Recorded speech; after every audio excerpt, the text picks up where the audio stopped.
So hello everyone, আজকের ভয়েসটা শুনে হয়তো একটু আলাদা লাগছে। ঠিকই ধরেছো, আজকের ভয়েসটা আমি দিচ্ছি, মা নয়, কারণ মা অসুস্থ হয়ে পড়েছে তার জন্য।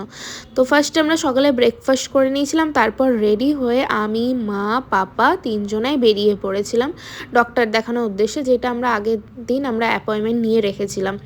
তো ওখানে আমরা পৌঁছে ফার্স্ট আমরা ওখানে কুপন কাটতে হয়েছিল, সেখানে অনেক ক্রাইটেরিয়া ছিল, তো ক্রাইটেরিয়াগুলো ফর্ম ফিল আপ করে নিয়েছিলাম। আর এই দেখো মা পাপা কি করছে, এখানে ভিডিও বানিয়েছে। আর এখানে জানো আমার পাপা একটা ওয়াটার বোতল কিনেছিল, যেটা 60 টাকা দাম ছিল। পুরো পাগল না আমার পাপা।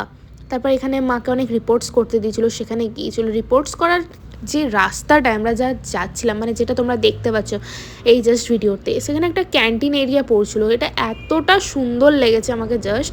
তারপর রিপোর্ট এইসব করিয়ে নেওয়ার পর আমরা নিচেই যে এই ক্যান্টিনে আমরা চলে এসেছিলাম।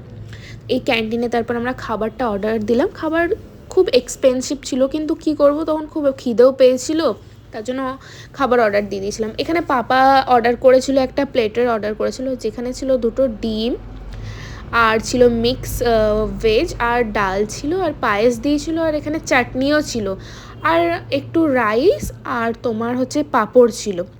আর মা অর্ডার করে নিয়েছিল একটা মশালা ধোসা, যার সাথে তোমার হচ্ছে যে এটাকে কি বলে বেশ আমার ঠিক জানা নেই। তারপর আমরা ডক্টর দেখানো হয়ে যাওয়ার পর আমরা বেরিয়ে পড়লাম। আর সেখানে কি জানো, ভিডিও একদমই অ্যালাউ ছিল না, তাও আমি মা যেটুকু পেরেছি ভিডিও করার ট্রাই করেছি তোমাদেরকে, যেহেতু দেখাতে পারি। আর হসপিটালটার বাইরের ভিউটা এতটা সুন্দর, আমার জাস্ট অসাধারণ লেগেছে। আর এখানটার স্টাফদের যে কাজ এতটা সুন্দর, খুব ভালো।